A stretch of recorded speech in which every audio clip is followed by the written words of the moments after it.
बिस्मिल्लाहिर्रहमानिर्रहीम। The topic of today's discussion is cortisol की source, function और रेगुलेशन के बारे में पढ़ेंगे। जो कॉर्टिसोल होता है वो जोना फेसिकुलाटा ऑफ एड्रीनल कॉर्टेक्स से प्रोड्यूस होता है और ये कॉर्टिकोस्टीरॉइड बाइंडिंग ग्लोबुलिन्स के साथ बाइंड कर जाता है। कॉर्टिसोल एड्रीनल ग्लैंड का जो एड्रीनल कॉर्टेक्स होता है उसमें एक जोन होता है जिसको जोना फेसिकुलाटा कहते हैं, वहाँ से रिलीज होगा और कॉर्टिकोस्टीरॉइड बाइंडिंग ग्लोबुलिन्स के साथ बाइंड कर जाता है। कॉर्टिसोल के फंक्शन ये होते हैं कि इसका निमोनिक यहाँ पे दिया हुआ है अ बिग फिब। ए से एपेटाइट को ज़्यादा करता है कॉर्टिसोल, ब्लड प्रेशर को ज़्यादा करता है, इंसुलिन की रेजिस्टेंस को ज़्यादा करता है, ग्लूकोनियोजेनेसिस कराता है, फाइब्रोब्लास्ट की एक्टिविटी को कम कर देता है, इन्फ्लामेटरी और इम्यून रिस्पॉन्सेस को कम करता है, बोन की फॉर्मेशन को कम करता है। जो लास्ट 3 हैं वो कम का है, जो फर्स्ट 4 हैं उनको ज़्यादा करे अब बिग फिब में।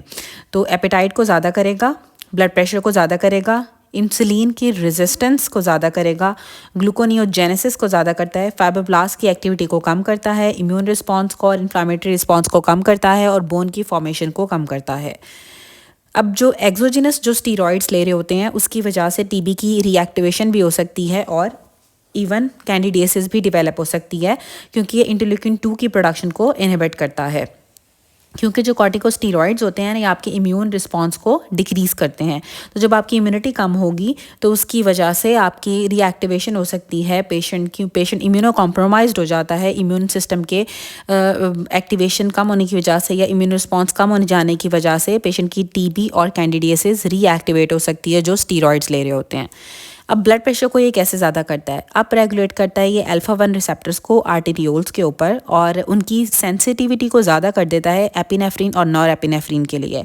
इसे हम कहते हैं परमिसिव एक्शन। और जब इसकी हाई कंसनट्रेशन होती हैं तो इवन अगर कॉर्टिसोल बहुत ज़्यादा आपकी बॉडी के अंदर हो जाएगा तो ये मिनरलोकॉर्टिकॉइड रिसेप्टर्स के साथ भी बाइंड कर जाता है, मतलब आपके एल्डोस्टेरोन रिसेप्टर्स के साथ भी बाइंड कर जाता है अगर कॉर्टिसोल की हाई कंसनट्रेशन होगी। तो इस तरह से ब्लड प्रेशर को ज़्यादा कर देता है। एक तो ये अल्फा रिसेप्टर्स को अप रेगुलेट करता है और ताकि जो अल्फा रिसेप्टर्स को अप रेगुलेट कैसे करता है कि अल्फा रिसेप्टर्स के ऊपर जो कैटिकुलामीन्स होती हैं जो हमारे ब्लड प्रेशर को कंट्रोल करती हैं, एपिनेफ्रिन और नॉरएपिनेफ्रिन, उनके एक्शन की या उनकी सेंसिटिविटी को बढ़ा देता है अल्फा-1 रिसेप्टर्स के ऊपर।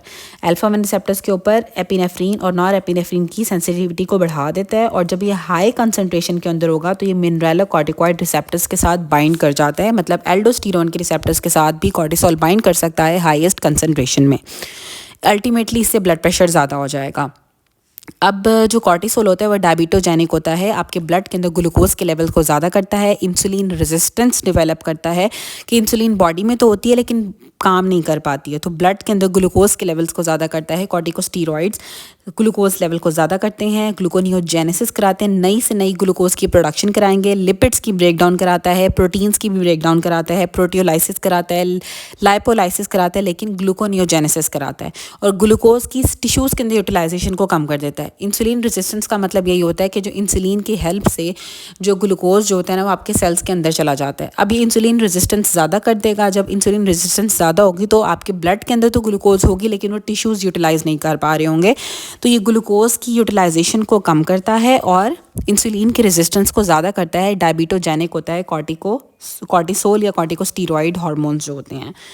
अब फाइब्रोब्लास्ट की एक्टिविटी को कम करता है जिसकी वजह से हमारी बॉडी के ऊपर स्ट्राया डेवलप हो जाते हैं। जब हमने पढ़ा था कि जो फाइब्रोब्लास्ट की एक्टिविटी को कम करता है तो इसलिए बॉडी के ऊपर स्ट्राया बनना स्टार्ट हो जाते हैं, क्योंकि आपका जो कोलेजन होता है ना उसकी सिंथेसिस जो होती है ना वो कम हो जाती है और वुंड हीलिंग भी डिले होती है। जो लोग स्टीरॉइड्स ले रहे होते हैं उनके वुंड्स बहुत देर से हील करते हैं क्योंकि ये फाइब्रोब्लास्ट की एक्टिविटी को कम कर देता है। फाइब्रोब्लास्ट कोलेजन की सिंथेसिस में इन्वॉल्व होते हैं, तो जब फाइब्रोब्लास्ट की एक्टिविटी कम होगी तो अल्टीमेटली कोलेजन की सिंथेसिस भी कम हो जाती है और वुंड हीलिंग नहीं होती है और बॉडी के ऊपर स्ट्राया भी कॉर्टिसोल की वजह से बन जाते हैं।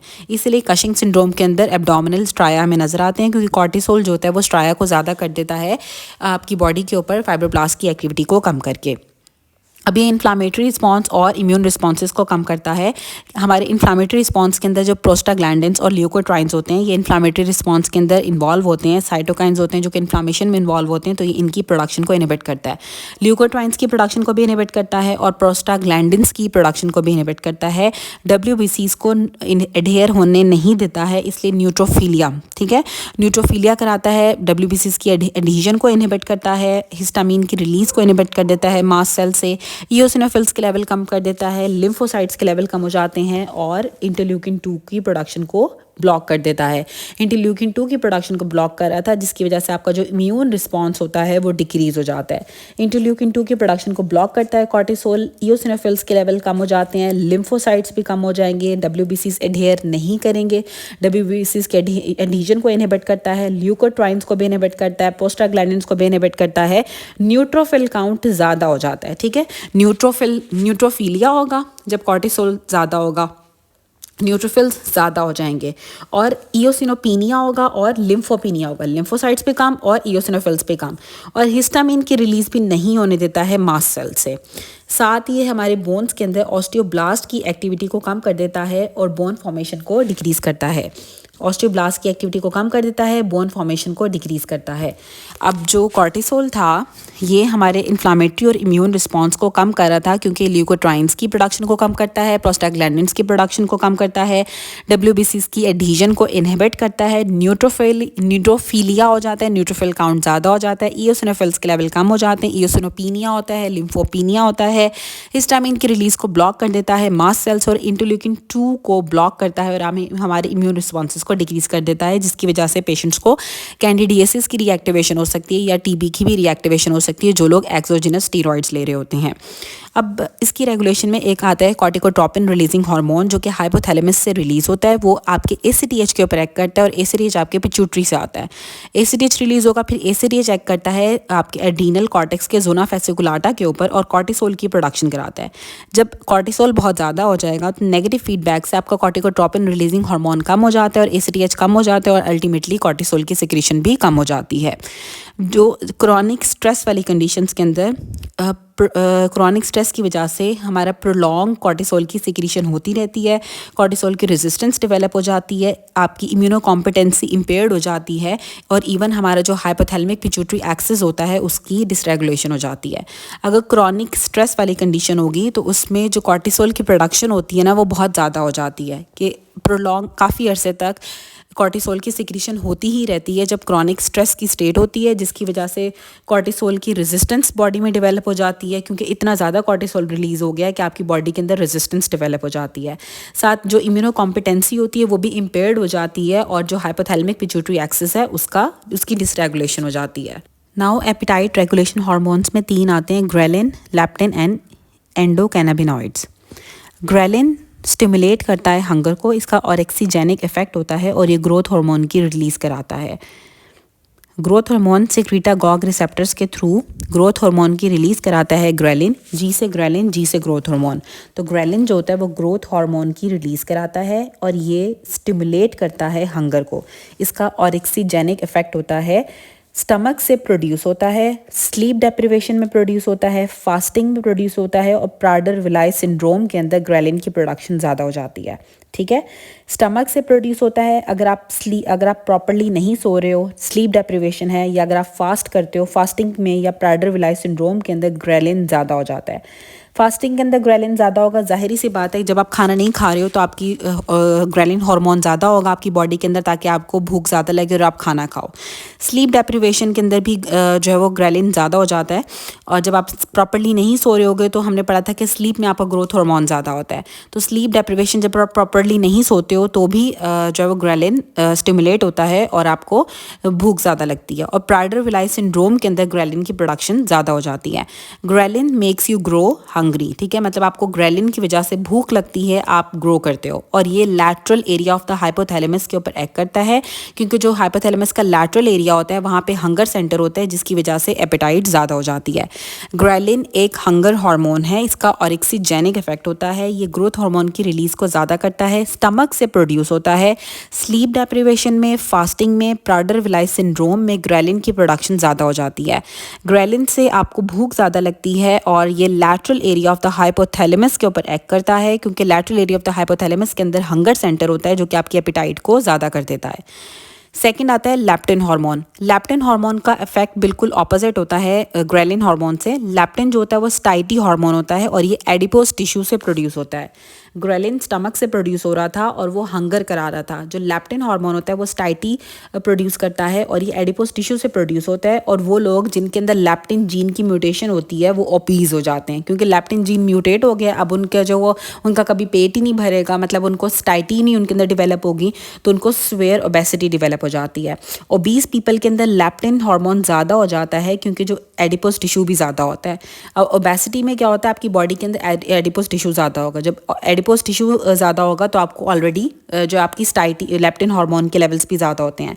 लेकिन क्या होता है कि लेप्टिन हार्मोन तो ज़्यादा होता है ओबीज पेशेंट्स के अंदर, लेकिन रेजिस्टेंट हो जाते हैं लेप्टिन्स के जो एनोरेक्सीजेनिक इफेक्ट से। ठीक है, ओबीज पीपल के अंदर लेप्टिन हार्मोन ज़्यादा होगा। ठीक है, ओबीज के अंदर लेप्टिन हार्मोन ज़्यादा होगा, लेकिन वो रेजिस्टेंट हो जाते हैं लेप्टिन के एनोरेक्सीजेनिक इफेक्ट से। मतलब कि आपको जो है ना भूख वाला, जो उसने भूख कंट्रोल करनी है ना लेप्टिन ने, वो वाला जो इफेक्ट उसका वो आपका कॉम्प्रोमाइज़ हो जाता है। स्लीप डेप्रिवेशन या स्टारवेशन से भी लेप्टिन की प्रोडक्शन कम हो जाती है। जब आप स्टारवेशन में जब आप खाना नहीं खा रहे होगे तो ऑब्वियसली लेप्टिन कम हो जाएगा, आपको स्टाइटी नहीं फील होगी। इवन स्लीप डेप्रिवेशन में भी लेप्टिन हार्मोन की प्रोडक्शन कम हो जाती है। स्लीप डेप्रिवेशन और स्टारवेशन में ग्रेलिन ज़्यादा हो रहा था। लेप्टिन हमें थिन बनाता है। ये वेंट्रोमीडियल एरिया ऑफ हाइपोथैलेमस के ऊपर एक्ट करता है और वेंट्रोमीडियल एरिया ऑफ हाइपोथैलेमस में स्टाइटी सेंटर होता है और ये एपेटाइट को कम करता है। लेप्टिन स्टाइटी हार्मोन होता है, एडिपोज टिश्यू से प्रोड्यूस होता है। ओबीज पेशेंट्स के अंदर लेप्टिन जीन म्यूटेट हुआ होता है। ओबीज पेशेंट्स के अंदर एडिपोज टिश्यू ज़्यादा होने की वजह से लेप्टिन ज़्यादा तो होगा, लेकिन रेजिस्टेंट हो जाता है उसके एनोरेक्सीजेनिक इफेक्ट से। और स्लीप डेप्रिवेशन और स्टारवेशन में लेप्टिन हार्मोन्स के लेवल कम हो जाते हैं और ग्रेलिन के ज़्यादा हो जाते हैं। इसी तरह से जो लेप्टिन होता है वो ventromedial area of the hypothalamus के ऊपर एक्ट करता है, जहाँ पे स्टाइटी सेंटर होता है और एपेटाइट को कम करेगा। और जो ग्रेलिन था वो lateral area of the hypothalamus के ऊपर एक्ट कर रहा था और भूख को ज़्यादा कर रहा था। हंगर सेंटर होता है, एपेटाइट को ज़्यादा करता है। एंडोकैनाबिनॉइड्स आपके कैनाबिनॉइड रिसेप्टर्स के ऊपर एक्ट करते हैं, जो हाइपोथैलेमस में होते हैं और न्यूक्लियस एक्यूम्बेंस के अंदर होते हैं। न्यूक्लियस एक्यूम्बेंस और हाइपोथैलेमस के अंदर कैनाबिनॉइड्स रिसेप्टर्स होते हैं, जिसके ऊपर एंडोकैनाबिनॉइड्स एक्ट करते हैं। ये 2 की ब्रेन एरियाज़ हैं जो कि हमारी फूड इनटेक को कंट्रोल करते हैं और ये अल्टीमेटली एपेटाइट को ज़्यादा करते हैं। जो लोग एक्सोजिनस कैनाबिनॉइड्स ले रहे होते हैं वो मंचीज़, ठीक है, तो उनको जो है ना बहुत ज़्यादा फूड क्रेविंग्स होती हैं। एक्सोजिनस कैनाबिनॉइड्स की वजह से आपकी एपेटाइट ज़्यादा हो जाती है। तो अल्टीमेटली जो एंडोजिनस कैनाबिनॉइड्स हैं या जो एंडो कैनाबिनॉइड्स होते हैं वो हाइपोथैलेमस और न्यूक्लियस एक्यूम्बेंस के ऊपर एक्ट करते हैं और ये कंट्रोल करते हैं फूड इनटेक का और आपकी एपेटाइट को ज़्यादा करते हैं। और exogenous cannabinoids cause the munchies. ठीक है।